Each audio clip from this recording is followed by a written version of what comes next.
नमस्कार, राम राम। हम रईस और आप देख रहे हैं बुंदेली कवरेज और हम हैं इस वक्त निवाड़ी विधानसभा में। निवाड़ी विधानसभा के जो भाजपा के अधिकृत प्रत्याशी हैं अनिल जैन भाई साहब हमारे साथ में मौजूद हैं जनसंपर्क के दौरान। और उनसे चर्चा करें। सबसे पहले तो स्वागत है भाई साहब आपको बुंदेली कवरेज पे। आपको भी वैसे बहुत बहुत स्वागत है।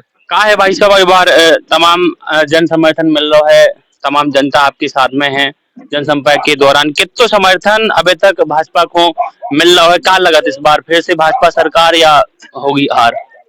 निश्चित रूप से भारतीय जनता पार्टी के प्रति लोगों का लगाव भी है और भारतीय जनता पार्टी के प्रति लोगों ने मन भी बना लिया, क्योंकि एकमात्र दल है जिसने जो कहा वो करने का काम किया। ये जो निवाड़ी जिला बना, उस समय लोगों की बहुत अपेक्षा हुआ करती थी कि हमारा जिला बन जाएगा तो हमें टीकमगढ़ से जाने की जो तकलीफ होती थी उससे मुक्ति मिल जाएगी। हमारे नेता आदरणीय शिवराज सिंह जी चौहान जी ने इस कठिनाई को, इस तकलीफ को समझा और उस तकलीफ को दूर किया। आज हम अपने जिले के मुख्यालय पे हम आपसे ही बात कर रहे हैं कि मेरे यहाँ के लोगों को एक बहुत बड़ा जो तकलीफ होती थी वो उसको खत्म कर दिया। हमने अपने वायदे के मुताबिक घर घर बहनों को पानी भेजने की व्यवस्था की। पहले शहरों में पानी तो जाता था लेकिन गांव की कोई सुध नहीं लेता था। आज कोई घर ऐसा नहीं है जहां मजरा टोला नहीं है जहां हमने पाइपलाइन के माध्यम से एक अच्छा पानी भेजने का काम किया। तो लोगों का मन इसलिए भी है कि जो विकास कार्य वर्षों तक यहाँ नहीं हुए वो काम भारतीय जनता पार्टी की सरकार में संभव हो सके, इसलिए लोगों को भारतीय जनता पार्टी पर भरोसा है। अभी यहाँ पे जो मुकाबला है, कांग्रेस के जो प्रत्याशी हैं अमित राय वो भाजपा से गए हैं। यहाँ पे पूर्व विधायक रहे जो गरोठा से दीप नारायण, उनकी पत्नी समाजवादी पार्टी से। तो क्या मुकाबला रहेगा दिलचस्प, या भाजपा सरकार पे, भाजपा पार्टी के प्रत्याशी पर फिर से भरोसा जताएगी या फिर कड़ी टक्कर होगी? क्या लगता है आपको? देखिए, टक्कर का तो इसलिए कोई प्रश्न नहीं है क्योंकि इनके पास कोई विजन नहीं है। इनके पास कोई आधार हो कि हम किस आधार पे वोट मांगने जा रहे हैं। कि आप अपने दल के नेताओं के नाम पे वोट मांगने जा रहे हैं कि आपने कुछ किया उस नाम पे वोट मांगने जा रहे हैं। हमारे पास बहुत विषय हैं। हमने आपने देखा होगा कि कई कैजुअलिटी होती थी जब जामनी बेतवा जैसे पुल नहीं होते थे। आज अच्छे पुल भी बन गए और लोग अपने आप को सुरक्षित महसूस कर रहे हैं। इस क्षेत्र में बहुत गुंडागर्दी हुआ करती थी, उसको हमने खत्म किया। आज लोग चैन की नींद सो रहे हैं। आज मजरा टोला पे भी बहन बेटियां सुरक्षित महसूस कर रही हैं।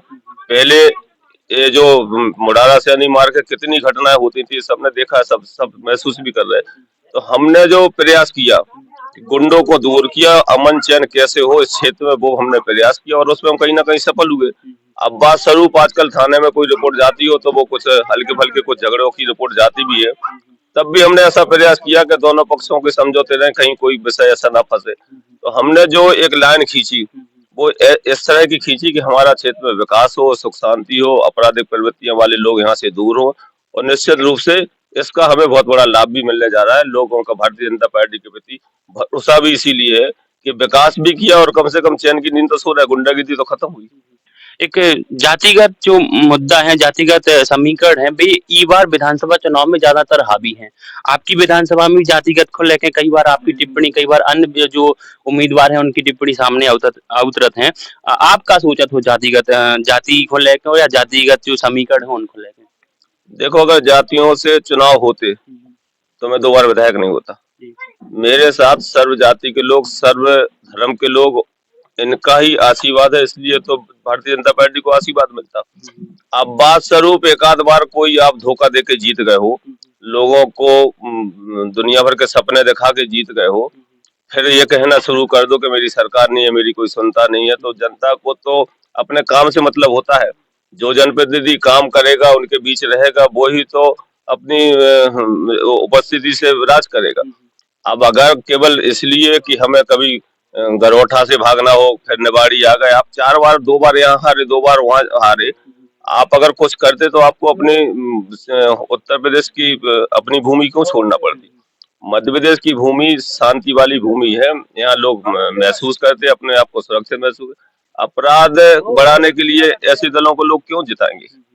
एक उनका बयान आया था समाजवादी पार्टी के जो यहाँ से प्रत्याशी हैं उनके पति का, दीप नारायण जी का, कि हम जो निवाड़ी है इसको नोएडा बना देंगे। तो क्या अनिल जैन विधायक कार्यकाल में विकास नहीं हुआ क्या यहाँ पे? और जो विकास हुआ तो क्या हुआ? अब अगर आपने नोएडा गरोठा में बनाया होता तो मेरे जैसे ही प्रत्याशी वहाँ के माननीय विधायक जवाहरलाल नेहरू जी विधायक हैं, वो भी मेरे जैसे ही हैं, सरल हैं, सीधे हैं, आम आदमी से संपर्क रहता, मिलना जुलना रहता। अगर आपने नोएडा बनाया होता तो फिर आप 30-40 हजार वोटों से हारते क्या? ये जो भावनात्मक जो सपने दिखाते हो, अगर हकीकत में कुछ करने का काम करते तो आज आपके दल के लोग ही भाग रहे हैं, अलग अलग शिफ्टिंग हो रही उनकी। आपको कहीं कुछ नहीं करना, आप केवल धोखा देके एक बार फिर जीत के फिर लोगों से इस नाते कहना शुरू कर दो, क्योंकि भारतीय जनता पार्टी की सरकार बन रही, फिर कहना शुरू कर दो कि मेरी कोई सुनता नहीं है, मेरे पास समय नहीं है, मैं बात नहीं कर पा रहा हूँ। आदमी अब उसको चुनना चाहता जो सरलता के साथ उपलब्ध हो, सहजता से मिल जाए, कहीं कोई रोक टोक ना हो, उसे अपनापन लगे कि मेरा विधायक मेरे जैसे है। जिस दिन विधायक की और जनता की जो नीचे नीचे और उतार चढ़ाव जो होता है, फिर जनता महसूस करने लगती है कि हम ठग गए। जनता जब अच्छी लगती है, जनता को अपना जनप्रतिनिधि तब अच्छा लगता है कि वो एक साथ बैठता है, बात करता है, दुख सुख में शामिल होता है, तो वो निश्चित रूप से भारतीय जनता पार्टी का ऐसा आचरण रहा, जिस कारण से तो आज हम लोग जिस गांव में भी जा रहे हैं तो कार्यकर्ता और जनता खुद चुनाव लड़ रही है। एक भाजपा सरकार की योजना है जो विगत कुछ ही महीनों में लॉन्च हुई, लाडली बहना योजना। एक भाजपा सरकार बनने की ओर यदि बनेगी तो सबसे बड़ा मेजर फैक्ट होगा लाडली बहना योजना। और कांग्रेस इस पर आरोप लगाती है कि लाडली बहना जो है ये महिलाओं को अपंगु बनाने का काम है, ये महिला सशक्तिकरण के विरुद्ध काम है। आपका क्या मानना है, लाडली बहना योजना का क्या विजन है भाजपा सरकार को लॉन्च करने के? अब अगर बहनों के सम्मान में भारतीय जनता पार्टी ने लाडली योजना बनाई, सशक्त बनाने के लिए बनाई, उनको सम्मान देने के लिए बनाई, आत्मनिर्भर करने के लिए बनाई, इसमें कांग्रेस को क्यों पेट में दर्द हो रहा? इसमें अपंगता या इसमें इस तरह की बातों के का विषय मुझे तो नहीं लगता। फिर आपने नारी सम्मान के नाम से अपने खुद को योजना बनाई, मैं जीतूंगा तो नारी सम्मान में 1500 रुपए देंगे। अगर ये योजना खराब है तो फिर आप क्यों प्रलोभन देने का काम कर रहे हैं? और हमने कोई चुनावी योजना तो बनाई नहीं कि हमने चुनाव के 15 दिन पहले चालू की। हमारी योजना चालू हो गई, पहले हमने प्रधानमंत्री जी और मुख्यमंत्री जी की किसान सम्मान निधि के माध्यम से किसानों को एक उनके परिवार, देखो खेती एक ऐसी व्यवस्था है कि किसानों की खेती अच्छी होती है तो किसान अपने आप को अच्छा महसूस करता है। कई बार आपदा विपदा भी होती है, आपदा विपदा के समय किसानों के बच्चों को खाने पीने में कहीं उनको कोई ऐसी असुविधा महसूस ना हो, तो एक प्रधानमंत्री जी ने भी एक व्यवस्था की कि ऐसी परिस्थिति में भी हम लोग 12,000 रुपए की राशि उनको देने का काम कर रहे हैं। अतिवृष्टि ओलावृष्टि भी जब होती है, कई बार हुई, इस क्षेत्र में भी हुई, जहाँ बैठे वहां भी हुई, तो हम लोग उस समय किसानों के साथ खड़े होते हैं, क्योंकि हम अगर उनके अगर आंसू नहीं पहुंच पाए तो हम जनप्रतिनिधि काहे के हैं, तो हम लोग वो भी प्रयास करते हैं। अब लाडली बहना और किसान सम्मान निधि मिला के अगर कोई परिवार ठीक परिवार है, बड़ा परिवार है, तो लाखों रुपए की राशि उनके परिवार में इसीलिए तो दे रहे कि वो अपने खेती से सुख समृद्धि उनके घर आए, अच्छी बात है, लेकिन वो इस राशि से भी अपने परिवार का अच्छे से पालन पोषण करें, अपने बच्चों के चेहरे पे खुशी रहे, उनके चेहरों पे खुशी रहे। तो इस योजना से इन्हें क्या तकलीफ हो रही? हमने तो देना प्रारंभ किया, तुम तो ये कह रहे हो कि जब हमारी सरकार बनेगी तो हम ऐसा करेंगे। तो अब ना सरकार बननी है, ना तुम्हें कुछ करना है। तुमने तो 15 महीने की जब कांग्रेस की सरकार बनी तो तुमने उस समय भी योजना बंद कर दी, तुमने संबल जैसी योजना बंद कर दी, बूढ़े माँ बाप को चारों धाम की यात्रा कराने वाले शिवराज सिंह जी चौहान की तुमने वो तीर्थ दर्शन योजना बंद कर दी। तो तुम केवल बनने का काम, अभी आपने उनके नेताओं के भी सुने होंगे कि अगर हमारी सरकार बनी तो हम पैसे कहाँ से लाएंगे, तो हम लाडली योजना बंद कर दें। अब बहनों के सम्मान में शिवराज जी मैदान में है तो तुम्हें क्या तकलीफ हो रही? टीकमगढ़ से नेवाड़ी जिला अलग हो गया, यदि कभी बुंदेलखंड राज्य की मांग उठती है तो आपका क्या क्या सहमति रहेगी, हाँ या ना? देखिए, मेरा ऐसा मानना है कि उत्तर प्रदेश और मध्य प्रदेश का डिफरेंट कल्चर है।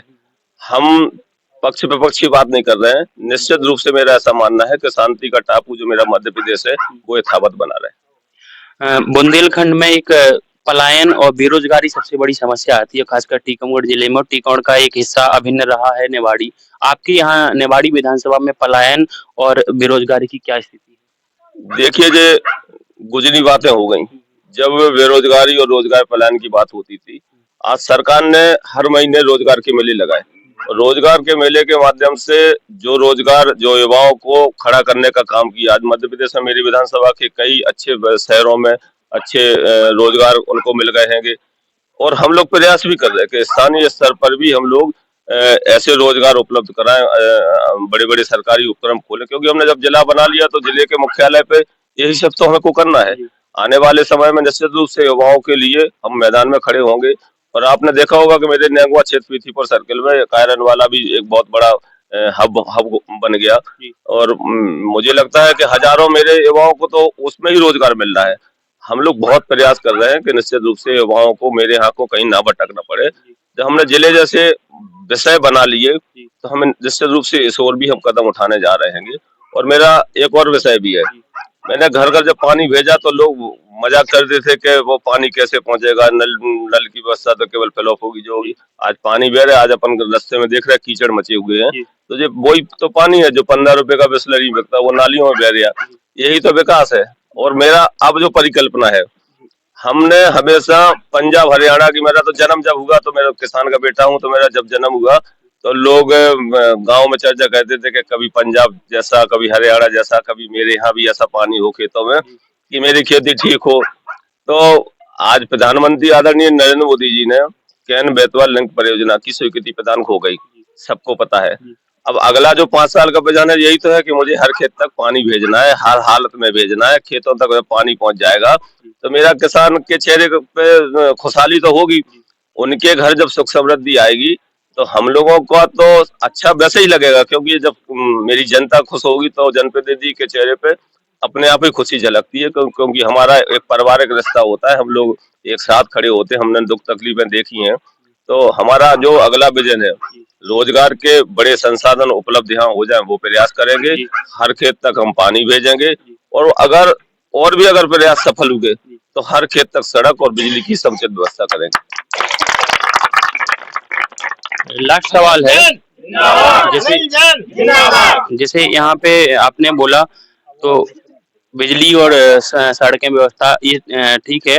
लास्ट अभी 17 तारीख को सॉरी मतदान है। मतदाताओं को कोई बुंदेली कवरेज के माध्यम से कोई संदेश? निश्चित रूप से आपके चैनल के माध्यम से मैं संदेश भी देना चाहूंगा और आपको धन्यवाद भी देना चाहूंगा, क्योंकि मीडिया की भी हमेशा सकारात्मक भूमिका होती है। मीडिया दो प्रकार की होती है। एक मीडिया केवल इस दृष्टि से काम करती है कि वो क्षेत्र का विकास कुछ और होता है, दिखाते कुछ और रहेंगे। लेकिन आपका चैनल के माध्यम से आपने हमेशा सकारात्मक बात को ही उठाई है। मैं जनता से अपील करूंगा और आग्रह भी करूंगा कि भारतीय जनता पार्टी ने जब जो जो वायदे किए, हम लोगों ने निश्चित रूप से उस पर ही काम करने का प्रयास किया। हमने कभी कोई गुंडा राज को पनपने नहीं दिया। हमने विकास को ही चुना और विकास को ही अभी भारतीय जनता पार्टी की निश्चित रूप से हमें जरूरत है, क्योंकि हमारा जिला बना है तो हमें जिले को बहुत खूबसूरत और बहुत मजबूत बनाना। मेरे कई निर्माण कार्य प्रारंभ हैं, कई कार्य अभी अधूरे हैं, जिनको मुझे बहुत तेजी के साथ करना है। समुचित जिला विकसित हो जाए, ऐसा मेरा पूरा प्रयास है। कुछ छोटे मोटे विषय छूट गए होंगे, उन और उसकी ओर मुझे बहुत तेजी के साथ काम करना है। और एकमात्र भारतीय जनता पार्टी, क्योंकि मैंने जिले को जन्म दिया, तो मेरी पीड़ा यह है कि हमारा जिला पूरा बन जाए।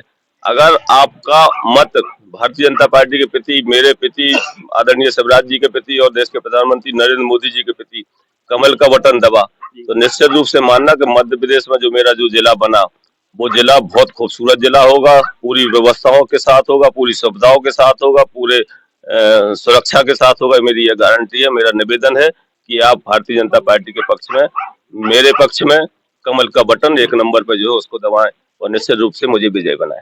बहुत बहुत धन्यवाद भाई साहब हमको समय देने के लिए। ये थी हमारी छोटी सी बुंदेली कवरेज की वार्ता।